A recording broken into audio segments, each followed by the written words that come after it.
Hi, my name is Amy, and what you're about to hear isn't a sob story, it's a reckoning. When my grandparents died, they left me their house, something my younger sister always felt entitled to. She called me a beggar, said I cheated her, but that was just the beginning. One morning, I walked out to find my car wrecked, glass everywhere, another message from people who used to call me family. But what they didn't know was that I wasn't scared anymore.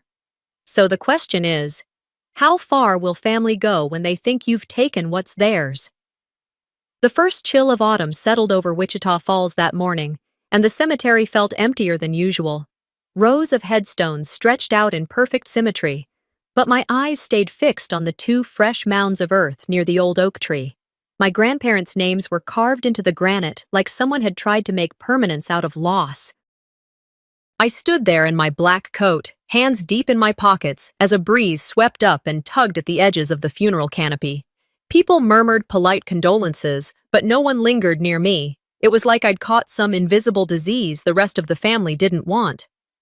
I watched my older sister, Callista, from a distance. She stood with our mother and a few of her church friends, whispering behind her hand and glancing at me like I was a stranger. My stomach tightened. When we were kids, Grandma's house had been the only place where I didn't feel like the extra child.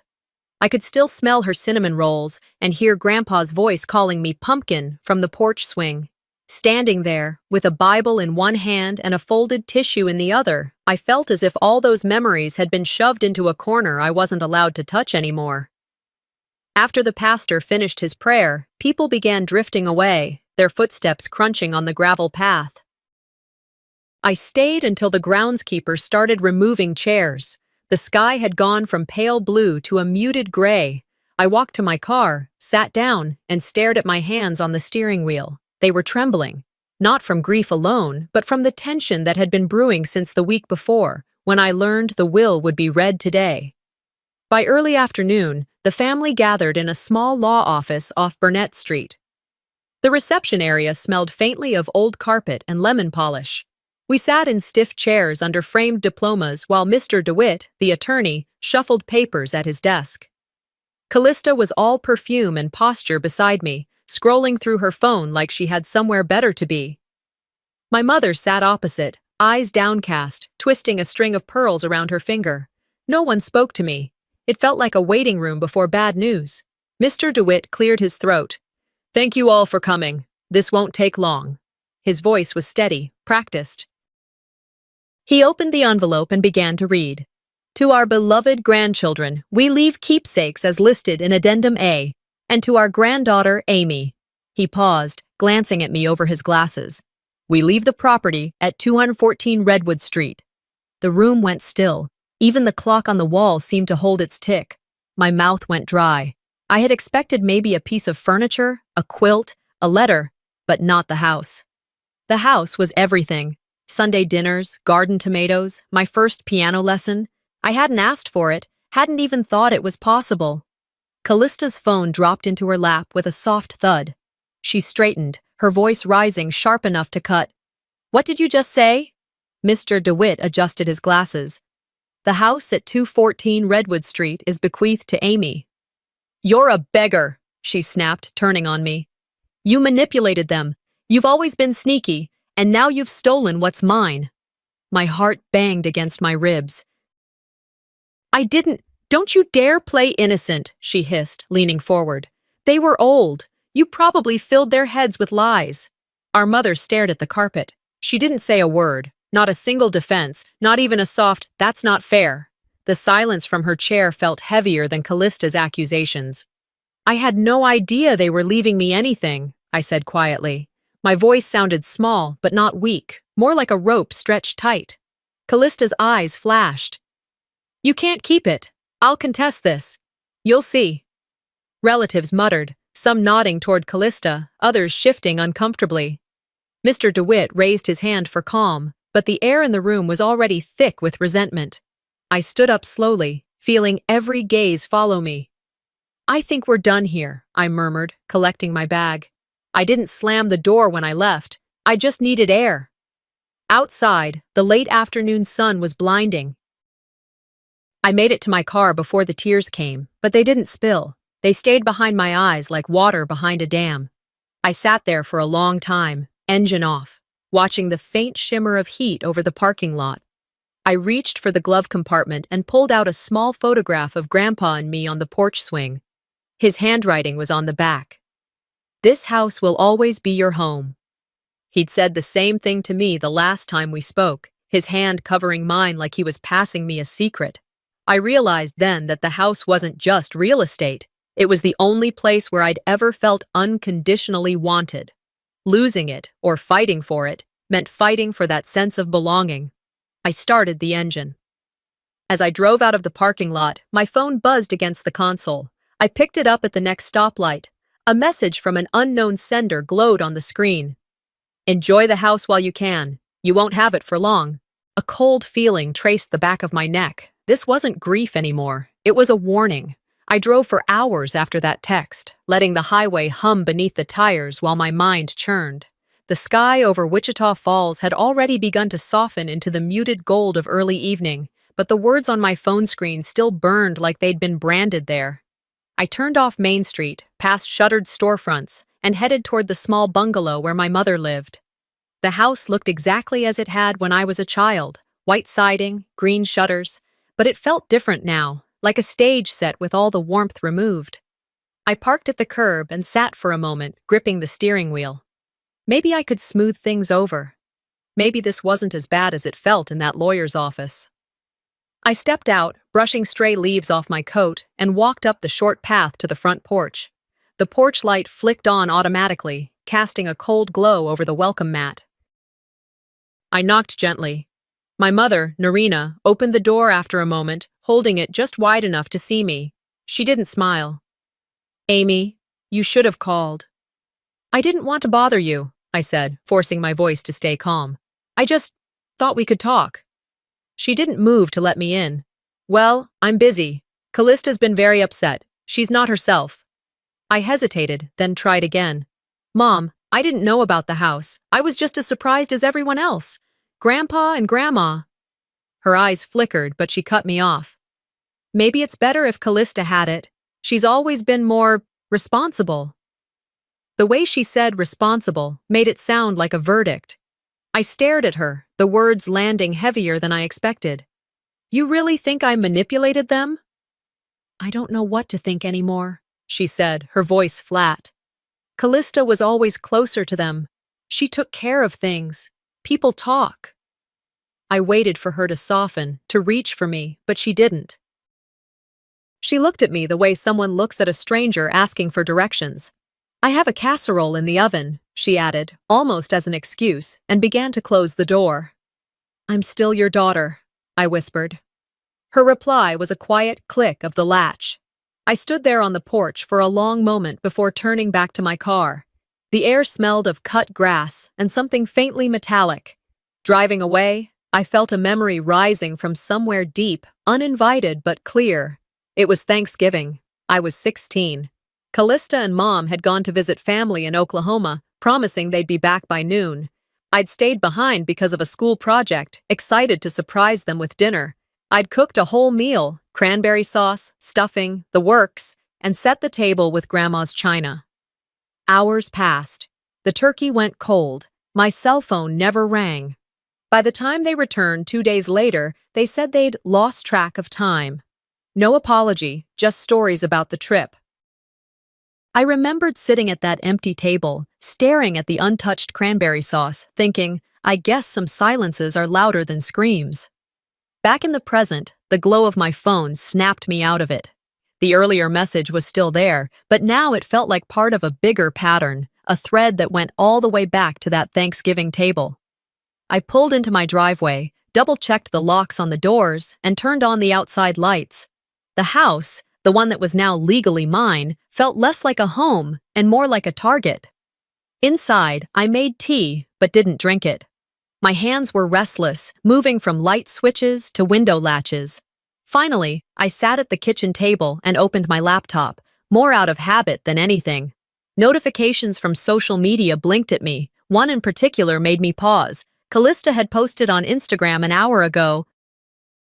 The photo showed a for sale sign in front of a large suburban house. Not ours, but the caption made her intention clear. Soon enough, justice will be served. Some people will regret stealing from family. Hundreds of likes, heart emojis, and comments from her friends poured in. Stay strong, girl. Family first. Can't believe what she did to you. I didn't comment. My cursor hovered over the heart icon, then moved away. They didn't know the truth. This wasn't about money. It was about memory, about the smell of cinnamon rolls, Grandpa's voice on the porch swing, the kind of love you don't have to earn. I shut the laptop. The house was silent except for the hum of the refrigerator. For a moment, I thought about calling Mr. DeWitt, asking him to handle everything, but something in me resisted. Running from this would be like erasing the last thing my grandparents gave me. The phone buzzed again. Another message from the same unknown sender popped up on the screen. They chose wrong, and you'll pay for it. I stared at it until the words blurred. Whoever was sending these messages wasn't just angry, they were determined. My first instinct was fear, but under it was a low, steady ember of anger. I got up, went to the front door, and checked the locks one more time. Then I picked up my phone and, without even thinking, began saving screenshots of every message into a new folder named Evidence. The words from the voicemail echoed in my head long after I'd set the phone down. I barely slept that night. Every creak in the house made me sit up, listening. Around 5:30 a.m., when the sky was just starting to pale, I finally gave up trying to rest. I brewed a cup of coffee and stepped out to the porch. The early air was cool, smelling faintly of wet leaves. For a fleeting second, I almost convinced myself that maybe things would calm down now, that the messages were just bluffs, empty threats meant to scare me. I walked down the steps, mug warm in my hands, and rounded the corner to the driveway. The breath caught in my throat before the sound could leave it. My car was unrecognizable. All 4 windows had been smashed. Safety glass glittered like sugar over the concrete. Both front tires were sliced open, rubber shredded, the metal rims sinking to the pavement.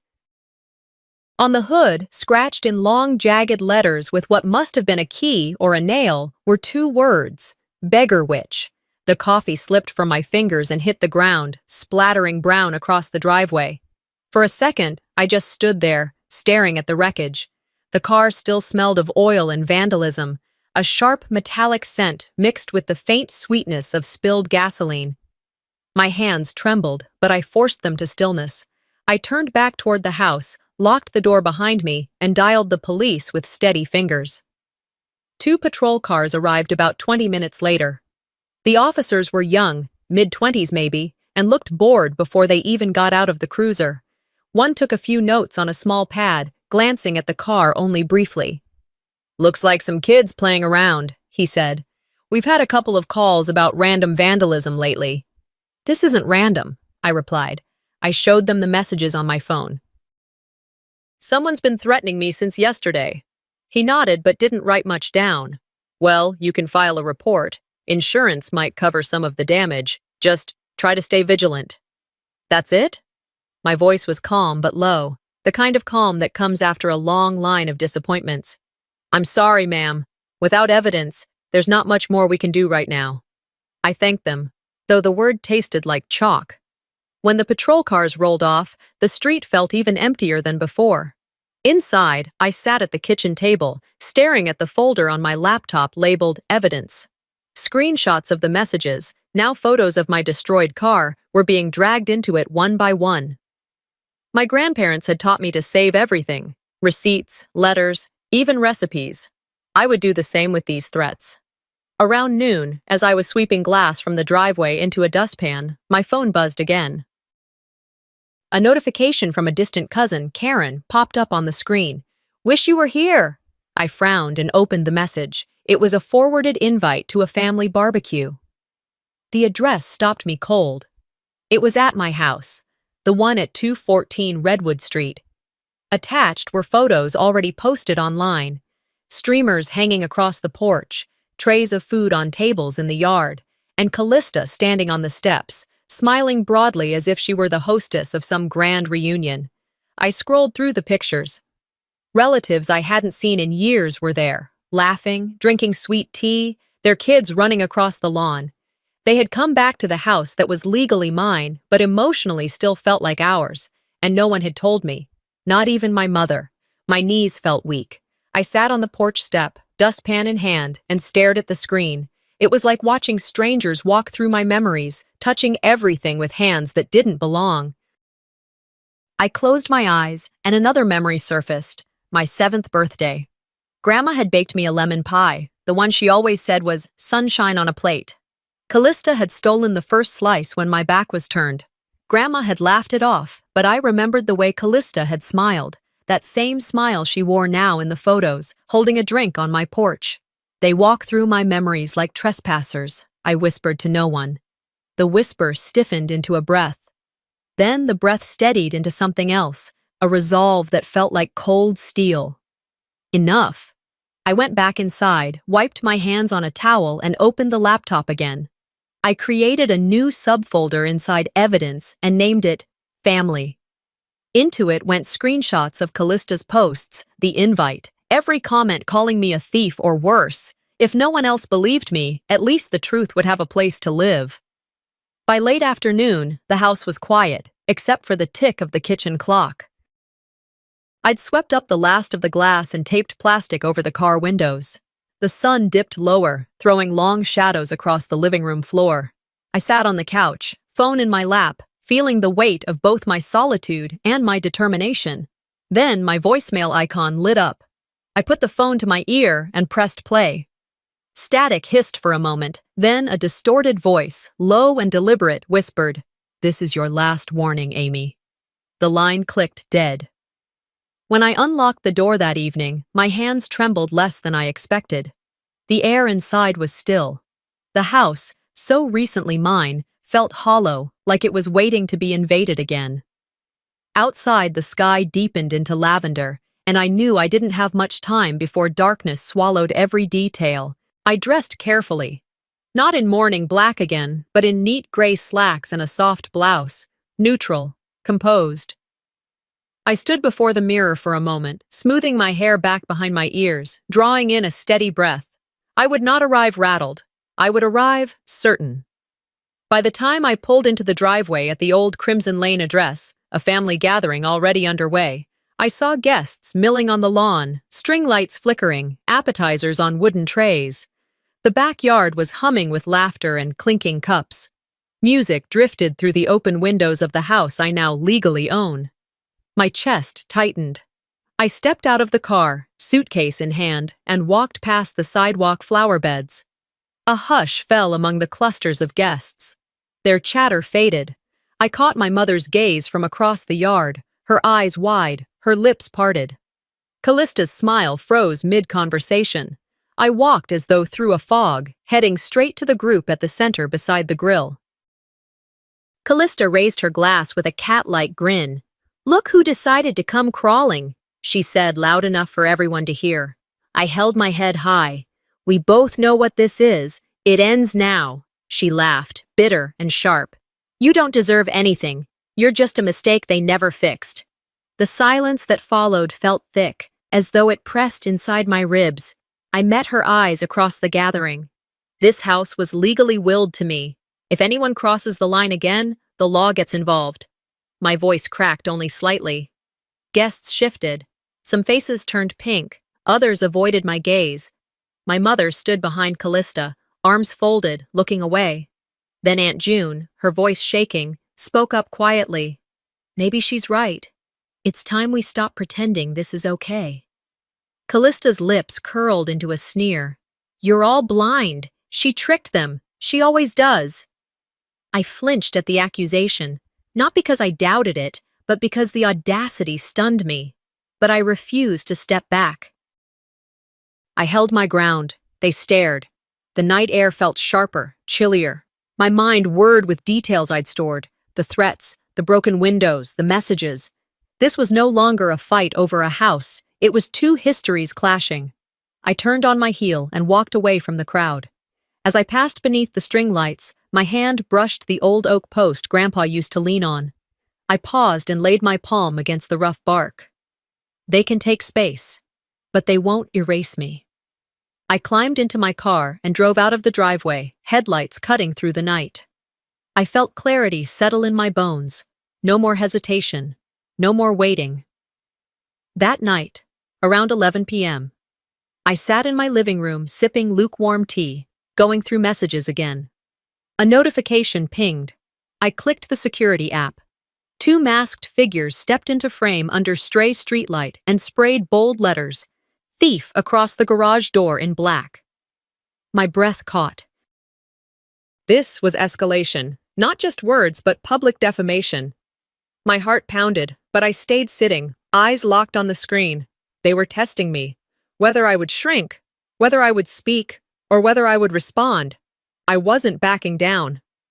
The spray-painted word on my garage door stayed burned into my vision even after I shut off the security feed. Thief, in dripping black streaks, each letter a slash at my dignity.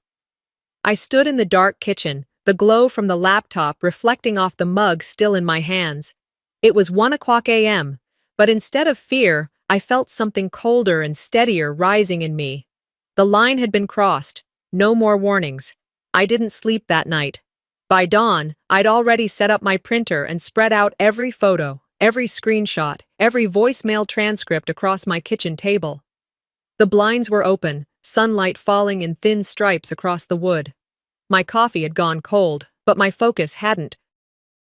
For each piece of evidence, I labeled the file name, date, and a short description: text threats, vandalism photos, Callista's Instagram posts, the voice note saying, "This is your last warning, Amy."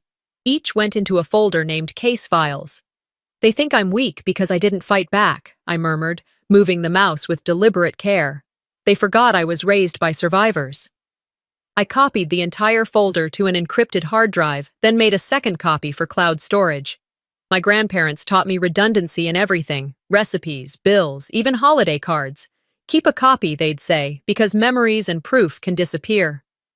By mid-morning, I'd changed out of pajamas into a clean blazer and jeans. I opened my browser and searched for civil attorneys nearby. One name caught my eye: Earl DeWitt. Older, semi-retired, respected across Wichita Falls for handling complex family disputes. I called and explained enough for the receptionist to schedule a same-day consultation. At 2:00 p.m., I walked into Mr. DeWitt's office, which smelled faintly of old books and coffee.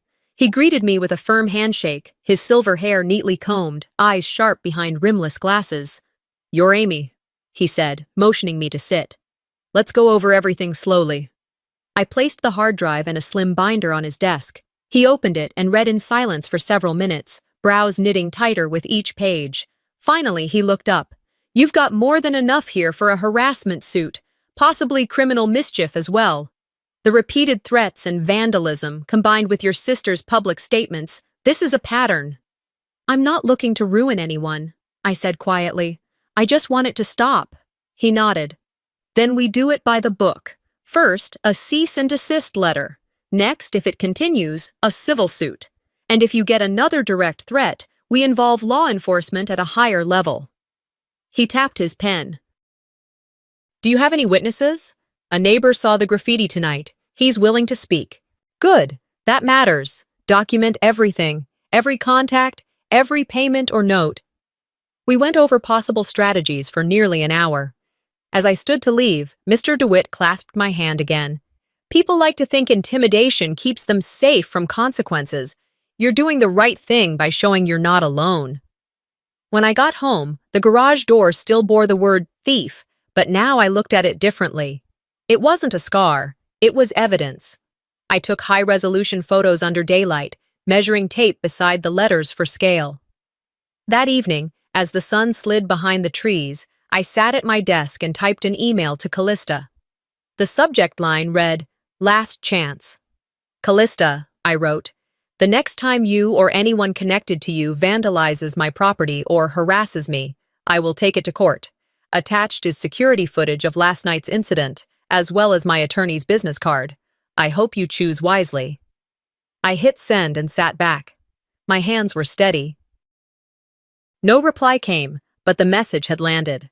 An hour later, a knock sounded at my front door. When I opened it, Mr. Harlan, my elderly neighbor, stood there with a soft smile. Just wanted to say, I saw what happened. You don't deserve this. He held out an old photograph. Me as a child sitting between my grandparents on the porch steps, both of them grinning, the house behind us bright with autumn leaves. They'd be proud of how you're handling this, he said. I took the photo, my throat tightening, but my posture upright. Thank you, Mr. Harlan. That means more than you know. He nodded once and walked back across the yard. I slipped the photo into my binder under Memories. Proof, yes, but also fuel. Night fell. I'd just finished cleaning the kitchen when my phone buzzed on the counter. I wiped my hands and picked it up. A Venmo notification glowed on the screen. Payment from an unknown account. $500. Message. For repairs. Stop talking. Below that, another line. You didn't get this from me. I stared at it, my thumb hovering over the screen. Another move, another layer of quiet menace disguised as generosity. They thought money could buy my silence. They were about to find out I couldn't be bought. The $500 transfer sat on my phone screen like a dare. You didn't get this from me. I closed the app and set the phone face down on the counter. It was mid-morning now, sunlight coming in through the kitchen window, but the house still smelled faintly of fresh paint remover from where I'd scrubbed the word thief off the garage door. My hands were raw, but my mind was clear. They were escalating, and I knew exactly how to meet it. I spent the next few hours adding the payment to my evidence binder, screenshot of the transaction, timestamp, even the cryptic note. I copied it to the hard drive Mr. DeWitt had labeled case files in his neat handwriting. Each click of the mouse felt like a brick in a wall I was finally building between myself and their chaos. By late afternoon, I was on my porch, sipping lukewarm tea and trying to center my breathing when a car I recognized rolled up to the curb. Callista. She didn't text, didn't call, just parked and strode up the walkway like she still owned the place. Her hair was pulled back in that same tight bun she used to wear at our grandparents' Sunday dinners, but now her expression was pure challenge. She stopped at the bottom of my steps. You really think a lawyer's going to protect you from your own blood? She said, her voice low but sharp enough to cut through the evening air. You've lost your mind if you think a few papers and a cranky old man in a suit can save you. I slipped my phone out of my coat pocket, screen down but recording. I'd learned the hard way that words only counted when you had proof. Why are you here, Callista? I asked evenly. To apologize. To make a statement for the police report? Her lips curved into a sneer. I came to tell you to back off. You're dragging the family name through the mud. Grandpa would be ashamed. I stepped closer, staying on the top step so we were eye to eye. Grandpa left me this house because he loved me. You don't get to rewrite that. She leaned in until I could smell the expensive perfume she always wore. Back off, she whispered, or I'll make you. That was it. No more warnings. You just made a mistake, I said quietly. A big one. She flinched at my tone, maybe because it wasn't fear, but certainty. Then she straightened, smirked, and turned back toward her car without another word. I watched until she drove off, then tapped my phone to stop recording. The file saved instantly to the cloud. Inside, I sat at my desk and drafted a quick email to Mr. DeWitt. Subject, new evidence. Attached was the audio file. I typed, Callista came to my house, threatened me directly. Recording attached. Less than half an hour later, his reply landed. We're past warnings now. I'll prepare the cease and desist. Meet me at the sheriff's office tomorrow morning to file a report. I exhaled slowly. For the first time in weeks, I felt the faintest edge of control returning. The next morning was crisp and clear. I drove to the sheriff's office with the binder in my passenger seat. The building smelled of old coffee and floor cleaner, the kind of scent that clings to government offices everywhere. A uniformed officer took me into a small interview room. He was younger than me, polite but serious.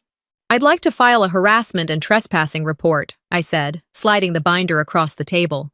This contains threats, vandalism, and a recording from last night. He flipped through the pages, brows rising. "This is thorough," he said. "We'll contact Ms. Callista directly. If she returns to your property after today, it's trespassing, and she can be arrested." Hearing those words steadied me even more than the paperwork itself. For years, I'd been the one standing silent at family tables, waiting for someone to defend me. Now the law would stand where no one else had. By noon, the cease and desist letter was drafted, signed, and sent via certified mail and email.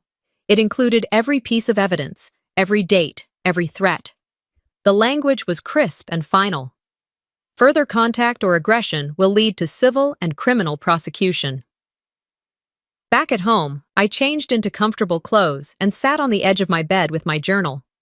My handwriting was uneven, but strong. "Every step forward feels like digging through mud," I wrote, "but I'm still walking." My mind drifted to a memory, my grandmother's hand guiding mine as I wrote my name in the margins of her recipe book. "You're not small," she'd whispered. "You're still growing." That memory warmed me now like a lantern in the dark. Evening fell slowly. I fixed myself a simple dinner, turned on the porch light, and double-checked the locks before settling on the couch. The house was quiet except for the occasional creak of old wood, the same sounds I'd heard as a child when I stayed over on weekends. Just before midnight, a sudden crash shattered the stillness. Glass sprayed across the living room floor. I jumped up, heart pounding, and saw a rock lying among the shards beneath the window. My porch light flickered as if in shock. I edged closer. Taped to the rock was a folded piece of paper. I peeled it off with shaking fingers. The note read, "You think you've won. You haven't even started losing." I looked out the broken window, but the street was empty. No car engines, no footsteps. Just the echo of a cycle I was determined to break, even if it meant standing alone on this porch until the sun came up. The first light of morning slid between the curtains and spilled across the hardwood floor in long, golden streaks, soft yet relentless. I hadn't really slept. My head kept replaying that message over and over again like a poisoned mantra. "You think you've won. You haven't even started losing." The words had haunted me through the night, clawing their way into every dream and pulling me awake before dawn. By the time the sky paled, I gave up on pretending to rest. I brewed coffee, strong, bitter, scalding, and carried the mug toward the front window. Outside, the street looked as if it belonged to a different world, untouched by malice or threat. The neighborhood still slept. The only movement was the slow dance of leaves in the crisp morning breeze, but my car sat alone in the driveway, and even from here, something about its posture felt wrong. I stepped outside, mug in hand, the cool air tightening my skin. My heart thudded against my ribs before my eyes even focused. And then I saw it. 2 tires on the driver's side weren't tires anymore. They were shredded husks, collapsed into the asphalt, rims biting the pavement like broken bones. The sight stole my breath. For a moment, I could only stare, suspended between fury and disbelief. Across the street, the creak of a door pulled me from my daze. Mrs. Jacobs, my elderly neighbor with her ever-watchful eyes, stood on her porch in her robe. Her voice carried across the quiet morning. "Check your cameras, Amy," she called, gentle but firm. "I saw someone out here last night." The ceramic mug grew hot against my tightening grip. I nodded at her, unable to force words past the lump in my throat. Turning back inside, I moved quickly, each step heavier with dread. I set the mug down, opened my laptop, and accessed the security feed. At exactly 7:04 a.m., the figure appeared. Hood pulled low, body crouched beside my car. The camera caught the deliberate rhythm of the motion, each slow slash carving through rubber like it was nothing. My stomach flipped.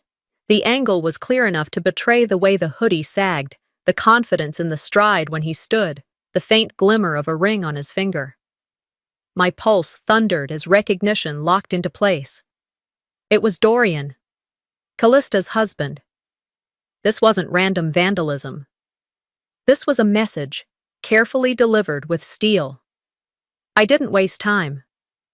I saved the clip, dropped it into my evidence folder, and forwarded it immediately to Mr. DeWitt. Then, fingers trembling but voice steady, I called the sheriff's department. By mid-morning, squad cars rolled down the street. Their presence drew curtains open, curious faces pressed to glass. I watched from my porch, binoculars raised, as officers approached Dorian's home. He emerged slowly, hands lifted in mock innocence, face pale and drawn. His denial came fast, defensive.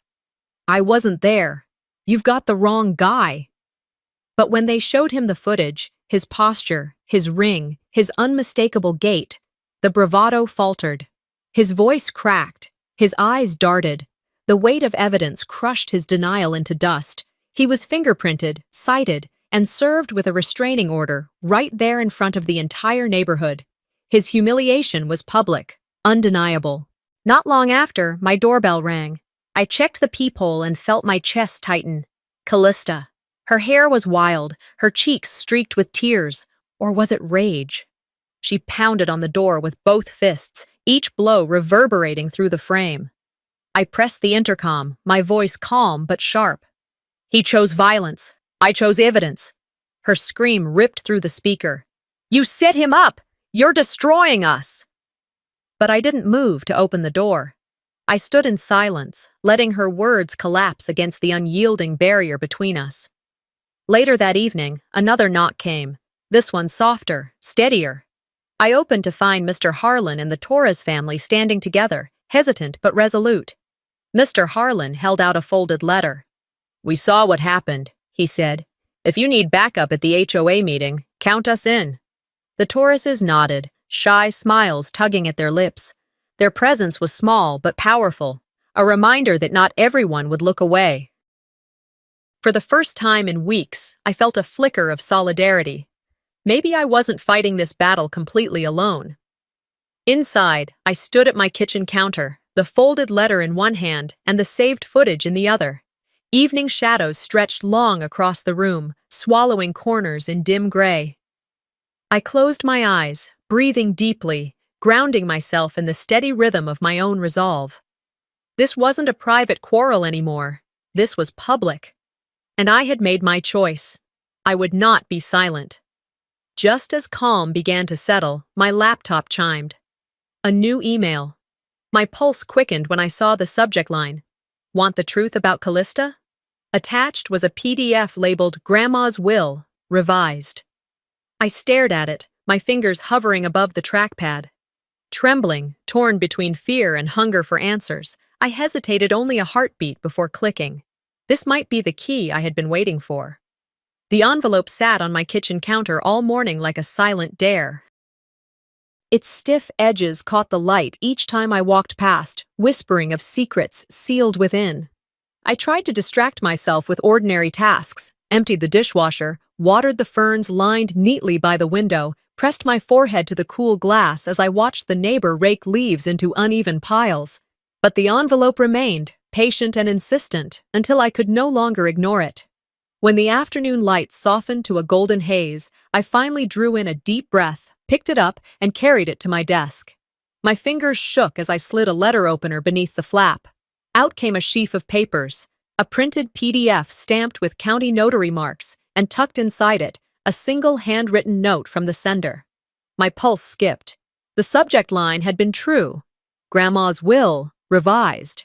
The first document was precise and official, dated 6 months after the original will. It carried witness signatures and legal stamps that left no room for dispute.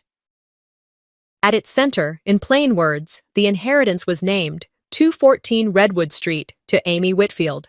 No divides, no clauses, no ambiguity, only me. I swallowed hard, eyes scanning to the bottom of the page where the signature curled. There it was, Grandma's looping handwriting, the same flourish that had signed birthday cards, the same gentle curve in her capital letters when she wrote recipes on index cards. It was her hand, unmistakable. Beneath the will lay the note, the handwriting of Grandma's attorney, her own daughter, my aunt. I found this while sorting through Mom's safety deposit box. Thought you should know. Tears welled, hot and unbidden. After years of whispers, threats, and accusations of deception, this ink and paper, was the lighthouse in my storm. Proof I hadn't stolen, hadn't fabricated, hadn't lied. That evening, I moved with a purpose I hadn't felt in years. At the dining room table, I built what I called the truth folder. I scanned the revised will, the notarized stamp, every page verified by the registrar's office.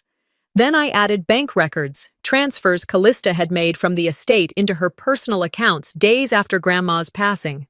I labeled everything carefully, stacking it into a folder like assembling weapons for a war I had been fighting blind. My hands trembled now and then, but each click of the printer, each sharp cut of the hole punch steadied me. This was no longer about defending myself. This was about revelation. By early evening, the community center's meeting hall was packed. The folding chairs filled quickly with townspeople, HOA board members, curious neighbors. The smell of brewed coffee clung to the air, mixing with the murmur of low voices. Some faces I knew, others were strangers, but I could feel the tension, whispers about the will, about Callista, about me. I stepped inside carrying the thin stack of documents in my folder. Conversations stilled. Some eyes met mine with recognition, others flicked away in discomfort. I walked the narrow aisle to the long meeting table at the front, placed my folder on the wood, and looked out at the crowd. Silence gathered, dense and expectant. Taking a steady breath, I spoke. For months, I've been accused of stealing something I never earned. Tonight, I want to show you what's real. I opened the folder and laid out the will, sliding copies across the table. The revised date, the notarization, Grandma's signature looped like a familiar hand reaching across time. Then came the bank records, highlighted transfers from estate accounts into Callista's name.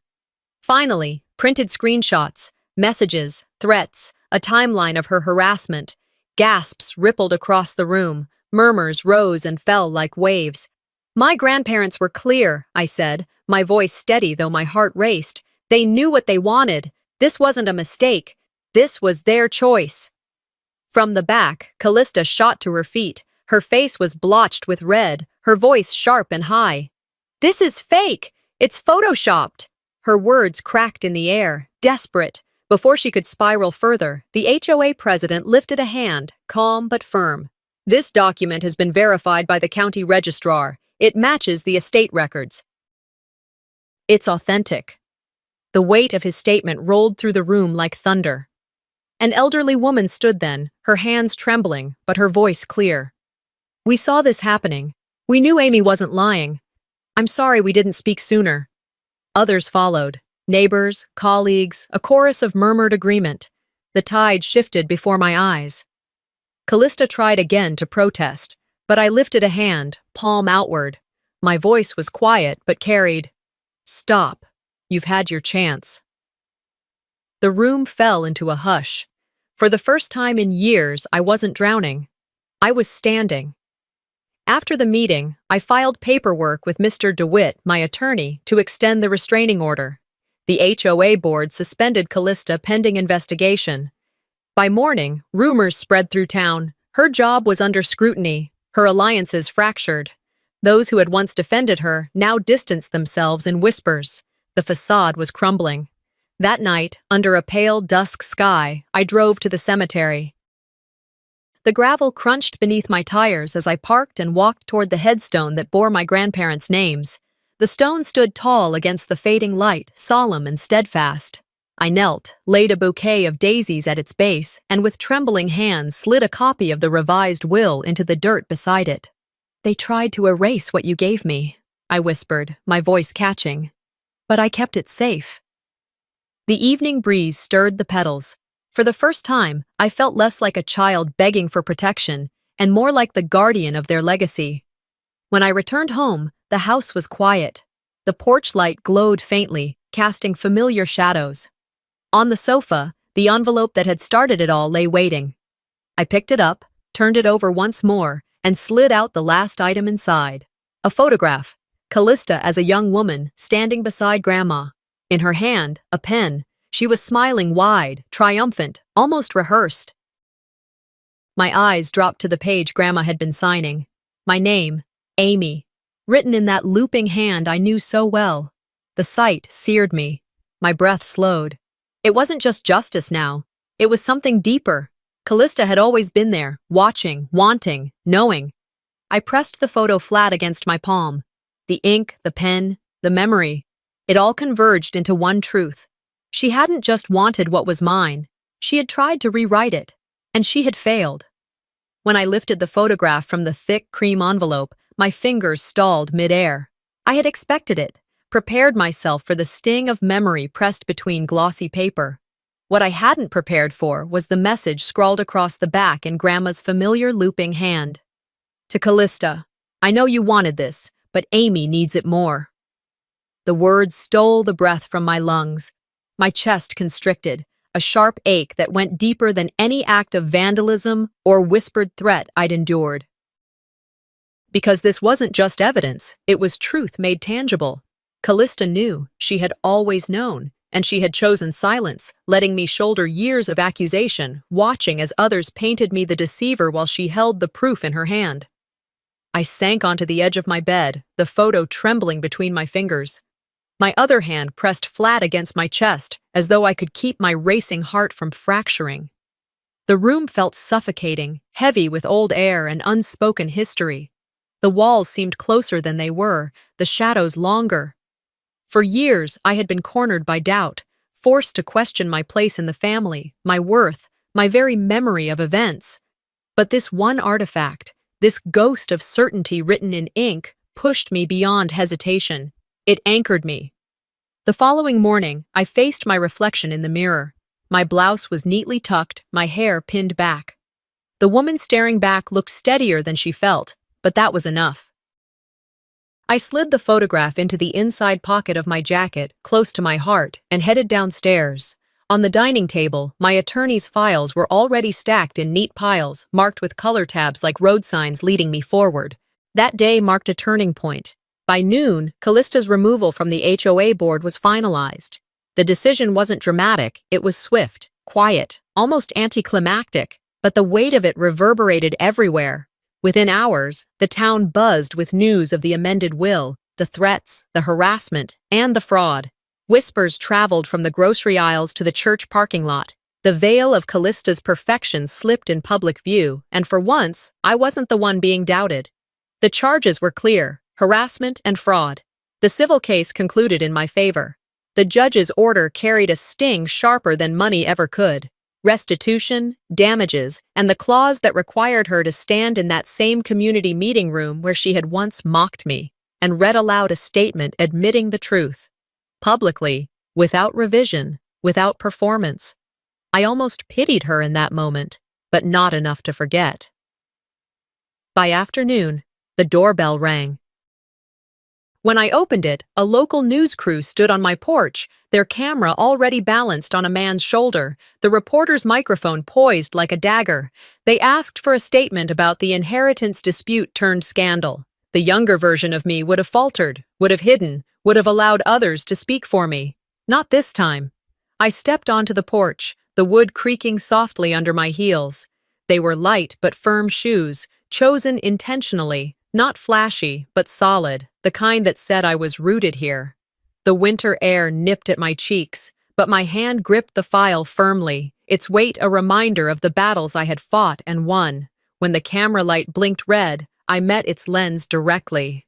"I'm not here for revenge," I said. My voice was even, grounded. I just wanted peace, and now I can breathe. The words lingered in the air, unadorned but powerful. For the first time in years, I felt the knot in my shoulders loosen. The exhale that left me was steady, full, not stolen. As evening came, I walked slowly through the house. It was silent now, but the silence was no longer hostile. Each room, once tight with fear and doubt, now held only the echo of my footsteps. In the living room, the mantel glowed in the soft golden wash of sunset.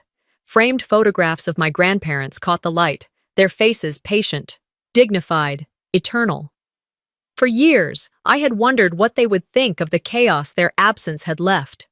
Tonight, I felt their presence as a steady warmth, a quiet nod. I pulled open a wooden drawer, its handle cool beneath my fingers. I placed the photograph of Callista and Grandma inside, face down. I didn't destroy it. I didn't enshrine it. I set it aside. It wasn't forgiveness. It wasn't triumph. It was simply acknowledgement of what had been, no more, no less. Later, I sat at my desk, the same one where I had written desperate letters, tallied debts, and mapped court strategies. And tonight, the pen in my hand didn't tremble. I opened a fresh journal page and began to write, not to the court, not to the town, not to my family, but to myself. You held the line. You protected what mattered. Never let them tell you you're small. The script was unhurried, each letter deliberate. I folded the page neatly, placed it in the drawer beside the photo, Grandma's will, and a few faded receipts. It felt like closing a chapter with a ribbon, not a chain. At sunset, I stepped out onto the porch with a mug of herbal tea. The sky was painted in soft shades of violet and rose, the kind of sky that lingers in memory. A boy from down the street pedaled by on his bike, his scarf trailing, and he raised his hand in a wave. I smiled, the expression unforced, genuine. For the first time in what felt like forever, the act of smiling felt easy. Inside, I heard a voice call from the kitchen. "Mom, dinner's ready?" My mother's voice. Familiar, steady, with a tone I hadn't heard in years. I paused at the threshold, my hand brushing the frame of the doorway. I turned once more toward the fading sky, my heart full but calm. "You'd be proud, Grandma," I whispered. Then I stepped inside. Sometimes the deepest betrayals don't come from strangers, but from the ones who share your blood, the ones you trusted to guard your heart. But this story was never just about inheritance or property. It was about boundaries. It was about courage. It was about reclaiming your voice when others try to bury it. So I'll ask you, have you ever had to stand up to someone you love? What would you do if your own family turned against you? If this story resonated with you, don't forget to like, share your thoughts in the comments, and subscribe to the channel for more true stories of resilience, betrayal, and the quiet strength it takes to rise again.